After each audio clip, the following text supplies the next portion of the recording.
இந்திய அரசியல்ல நிறைய மாடல்கள் இருக்கு. அதுல யூனிக் மாடல், திராவிட மாடல்.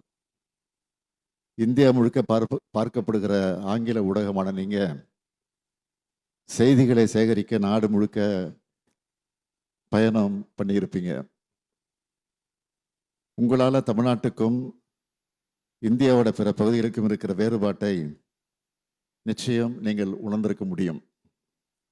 தமிழ்நாட்டை பொறுத்த வரைக்கும் எல்லா மாவட்டங்களும் 2ஆம் நிலை 3ஆம் நிலை நகரங்களும் ஊரக பகுதியில் கூட வளர்ச்சி அடைந்திருக்கு. சிறப்பான உட்கட்டமைப்பு வசதிகளும் போக்குவரத்து வசதியும் இருக்கிற மாநிலம் நம்முடைய தமிழ்நாடு. இந்த மாநிலத்துக்கென பரந்துபட்ட அரசியல் பார்வை இருக்கு. இங்க சமூக நீதியையும் சமத்துவத்தையும் சமூக நல்லிணக்கத்தையும் மக்கள் நலனையும் முக்கியமாக நினைக்கிறோம். இது எல்லாத்தையும் சரியாக கொண்டு போய் திறமையான அரசை நடத்துவதால் தான் இந்தியாவிலே யாரும் அடைய முடியாத 11.19% பொருளாதார வளர்ச்சியை திராவிட மாடல் ஆட்சியில் சாத்தியப்படுத்தி இருக்கிறோம். இந்த வளர்ச்சியை நாங்கள் சாதாரணமாக அடைஞ்சிடல. சமூகத்தில் எந்த ஒரு பிரிவும் விடுபட்டு விடக்கூடாதுன்னு ரொம்ப கவனமாக பார்த்து திட்டங்களை உருவாக்கியிருக்கோம். ஒரு பக்கம் ஒன்றிய பாஜக அரசு தொடர்ந்து ஏற்படுத்தி வரக்கூடிய அரசியல் நெருக்கடி எல்லாத்தையும் எதிர்கொண்டு, மறுபக்கம் தொலைநோக்கு பார்வையோடு எதிர்காலத்துக்கான திட்டங்களை உருவாக்கி செயல்படுத்தி கொண்டு வருகிறோம். தேவைகளுக்கேற்ப எங்களுடைய கொள்கைகளும் எவால்வ் ஆகி வருகிறது. மகளிர், குழந்தைகள், மாணவர்கள், இளைஞர்கள், தொழில் முனைவோர், உழவர்கள், நெசவாளர்கள், அரசு ஊழியர்கள், ஆசிரியர்கள்னு எல்லா தரப்பினருக்கும் நன்மைகளை செஞ்சுக்கிட்டு இருக்கோம். இந்த 5 ஆண்டுகளாக நாங்கள் செஞ்சிட்டு இருக்கக்கூடிய திட்டங்களில் ஹைலைட்டாக நான் சொல்ல விரும்புகிறேன். 2001 தேர்தல் அறிக்கையில் மகளிருக்கு 1000 ரூபாய் உரிமை தொகை தருவோம்னு சொன்னோம். உடனடியாக எதிர்க்கட்சிகள் விமர்சனம் செஞ்சாங்க. அதெல்லாம் முடியாது, தரவே முடியாது, தமிழ்நாட்டோட நிதி நிலைமை சரியில்லைன்னு சொல்லி பரப்புரையெல்லாம் பண்ணாங்க. அதே சமயம் பெண்களுக்கு 1500 ரூபாய் தருவோம்னு தங்களுடைய தேர்தல் அறிக்கையில் சொல்லவும் செஞ்சாங்க. ஆனால் மக்கள் அவங்களுடைய வாக்குறுதியை நம்பலை. திமுக சொன்னதை செய்யணும் நம்பிக்கையோடு வாக்களித்தாங்க. அந்த நம்பிக்கையை காப்பாற்றி இப்போ 1,30,69,831 மகளிருக்கு மாதந்தோறும் 1000 ரூபாய்ன்னு இது வரைக்கும் 33,461 கோடியே வழங்கியிருக்கிறோம். அதே போல் மகளிருக்கு பேருந்துகளில் கட்டணமில்லா பயணம்னு சொன்னோம். சொன்ன மாதிரியே திமுக வெற்றி பெற்ற மறுநாளே விடியல் பயணம் திட்டத்தில் பெண்கள் கட்டணம் இல்லாமல் பயணிக்க ஆரம்பிச்சிட்டாங்க. இது வரைக்கும் 13,387 கோடி ரூபாய் மதிப்பிலான 835 கோடிக்கு அதிகமான பயணங்களை செஞ்சுருக்கிறாங்க. இன்னும் சொல்லணும்னா இந்த திட்டத்தில் விளிம்பு நிலை மக்களுக்கு எவ்வளவு பயன் ஏற்படுதுன்னு தரவுகளோடு உணர்ந்து திருநர்களுக்கும் மலைப்பகுதியில் இருக்கிற மாற்றுத்திறனாளிகளுக்கும் இந்த திட்டத்தை விரிவாக்கம் செஞ்சோம். நாங்கள் கொண்டு வந்த இந்த 2 திட்டத்தையும் இப்போ பல்வேறு மாநிலங்களும் வழங்க தொடங்கியிருக்கிறாங்க. இதுதான் திராவிட மாடல் நாட்டுக்கே வழிகாட்டி என்பதற்கான அடையாளம். அதே போல் இன்னொரு திட்டம் இந்தியாவிலே வேறு எந்த மாநிலத்திலையும் இல்லாத வகையில் பள்ளி குழந்தைகளுக்கு காலை உணவு வழங்குகிற திட்டம். நாள்தோறும் 19,34,069 குழந்தைகள் சூடாகவும் சுவையாகவும் சத்தான உணவை சாப்பிட்டு வகுப்பறைக்குள்ள அடி எடுத்து வைக்கிறாங்க. இந்த திட்டத்தால் பள்ளி குழந்தைகளோட வருகை, படிக்க செலுத்துகிற கவனம் எல்லாமே அதிகமாயிடுச்சு. தொடர்ந்து இந்த திட்டத்தை விரிவுபடுத்தணும். காலை வேளைகளில் குழந்தைகளுக்காக சமைக்கிற சுமை பெண்களுக்கு குறைஞ்சது. இதோட ரிசல்ட் சமூக முன்னேற்ற குறியீடுகளில் எதிரொலிச்சுது. அடுத்து தமிழ்நாட்டை பார்த்து ஒன்றிய அரசு கொண்டு வரப்போகிற திட்டம் அதுதான். நான் முதல்வன் திட்டம். அதே போல் மாணவர்களை ட்ராப் அவுட்லேருந்து மீட்டெடுத்திருக்க ஒரு திட்டத்தை திட்டணும். அதுதான் 12 லட்சம் மாணவ மாணவியருக்கு மாதந்தோறும் 1000 ரூபாய் வழங்குகிற புதுமை பெண் மற்றும் தமிழ் புதல்வன் திட்டம்.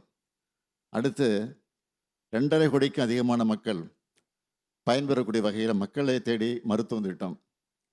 அதேபோல் விபத்து ஏற்பட்ட முதல் 48 மணி நேரத்தில் ட்ரீட்மெண்ட்டுக்கான செலவை அரசே ஏற்றுக்கிற இன்னுயிர் காப்போம், நம்மை காக்கும் 48.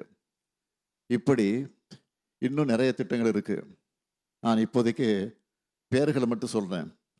இல்லம் தேடி கல்வி, எண்ணும் எழுத்தும், இதயம் காப்போம்,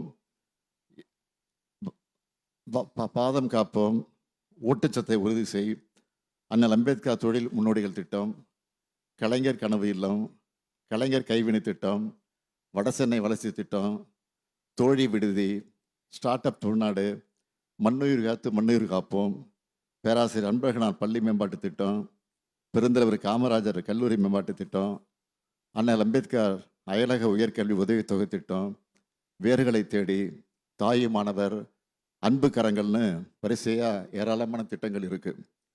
மக்கள் நல திட்டங்களுக்கு அடுத்து உட்கட்டமைப்பை எடுத்துக்கிட்டால் மதுரையில் கலைஞர் நூற்றாண்டு நூலகம், கிண்டி கலைஞர் நூற்றாண்டு உயர் சிறப்பு மருத்துவமனை, கிளாம்பாக்கம் கலைஞர் நூற்றாண்டு பேருந்து முனையம், திருச்சி பஞ்சப்பூரில் கலைஞர் ஒருங்கிணைந்த பேருந்து முனையம், கீழடி அருங்காட்சியகம், பொருணை அருங்காட்சியகம், கோவை ஜிடி நாயுடு பாலம், மதுரை வீரமங்கை வேலுநாச்சியார் மேம்பாலம் உள்ளிட்ட ஏராளமான உட்கட்டமைப்பு திட்டங்களையும் உருவாக்கி இருக்கிறோம். இதையெல்லாம் மேடைகள் தோறும் நான் சொல்லிக்கிட்டு இருக்கிறேன். இந்த திட்டங்கள் உருவான கதைகளையும் இவற்றோட வெற்றி கதைகளையும் உங்களை மாதிரியான ஊடகங்கள் மக்கள்கிட்ட கொண்டு போய் சேர்க்கணும். இந்த திட்டங்கள் எல்லாம் உங்களால் நாட்டோட பிற பகுதிகளுக்கு சென்றடைந்து மக்கள் பயனடைந்தால் அதுதான் எனக்கு மகிழ்ச்சி. நான் அடிக்கடி சொல்வேன், இந்திய துணைக்கண்டத்தோட வரலாறு தமிழ்நாட்டில் இருந்து தான் எழுதப்படணும்னு. அதே போல் வளர்ச்சியும் தெற்கில் தமிழ்நாட்டை தொடங்கி தான் எழுதப்படணும். இந்த க்ரோத் ஹிஸ்ட்ரியை தாங்கிக்க முடியாதவங்க வாட்ஸ்அப் யூனிவர்சிட்டியில் பொய்களையெல்லாம் பரப்பிட்டு இருக்கிறாங்க. எங்களை பற்றி அவங்க சொல்கிற குற்றச்சாட்டுகள் எல்லாமே பழைய ஸ்கிரிப்ட் தான். அதில் முதல் குற்றச்சாட்டு அரசியல் வாரிசு. இதற்கு நான் ஏற்கனவே பதில் சொல்லிட்டேன். யார் வேண்டுமானாலும் அரசியலுக்கு வரலாம், ஆனால் யார் வந்தாலும் அவங்கள மக்களுக்கு முன்னாடி நின்று அவங்க நம்பிக்கையை பெற்று ஓட்டு வாங்கினா மட்டும்தான் வெற்றி பெற முடியும். எனவே இது எங்களை களத்தில் எதிர்க்க முடியாத வைக்கிற இத்துப்போன குற்றச்சாட்டு. அடுத்து சொல்கிறது என்ன? ஊழல். இது வரைக்கும் எங்கள் மேலே வச்ச குற்றச்சாட்டுகளை யாராவது ஆதாரத்தோடு நிரூபிச்சிருக்கிறாங்களா? கற்பனை குற்றச்சாட்டுகளை சொல்லி எங்கள் மேலே பழி சுமத்திக்கிட்டே இருக்காங்க. நான் பாஜக கிட்ட கேட்குறது என்ன என்றால், உங்கள் கூட இருக்கக்கூடிய எல்லோருமே ஊழல்வாதிகள் தான். அதுலேயும் உச்சநீதிமன்றம் வரைக்கும் போய் ஊழல் வழக்கில் தண்டிக்கப்பட்டவங்க தான் அதிமுக. நீங்கள் கூட்டணியில் இல்லாத சமயத்தில் அவங்க மேலே எத்தனை குற்றச்சாட்டுகள் சொன்னீங்க? இப்போது உங்கள் வாஷிங் மிஷினில் அவங்களெல்லாம் வெளுத்துட்டிங்களா? இதுதான் என்னுடைய கேள்வி. அடுத்து இந்து விரோத கட்சின்னு பேசுவாங்க. ஆனால் உண்மை என்ன? இந்தியாவிலேயே பாஜக ஆளுகிற மாநிலங்கள் கூட இல்லாத அளவுக்கு நாங்கள் ஆட்சி அமைச்சு இந்த 730 நாட்களில் 1730 நாட்களில் 4000 கோயில்களுக்கு குடமுழுக்கு பண்ணியிருக்கிறோம். உண்மையான பக்தர்கள் மகிழ்ச்சி அடைகிறாங்க. இப்படி பாஜக வச்ச குற்றச்சாட்டுகளுக்கெல்லாம் நான் ஆதாரத்தோடு பதில் சொல்லிவிட்டேன். ஆனால் அவங்களும் நான் கேட்குற எந்த கேள்விகளுக்கும் பதில் சொல்லலை. இப்போது உங்கள் முன்னாடியும் கேட்குறேன், இந்தி திணிப்பை ஏற்காததால் கொடுக்காமல் இருக்கக்கூடிய கல்வி நிதி எப்போ வரும்? பாஜக மாநிலங்களுக்கு வாரி வழங்கிவிட்டு இயற்கை பேரிடர்களுக்காக நாங்கள் கேட்ட நிவாரணத்தை கூட முறையாக தரலையே. ஏன்? கோவை மற்றும் மதுரை மெட்ரோ திட்டங்களுக்கு எப்போ அனுமதி வரும்? கீழடி அறிக்கை எப்போ வெளியே வரும்? இப்படி ஏராளமான கேள்விகள் இருக்குது. இது எதுக்குமே அவங்க கிட்ட இருந்து பதில் வராது.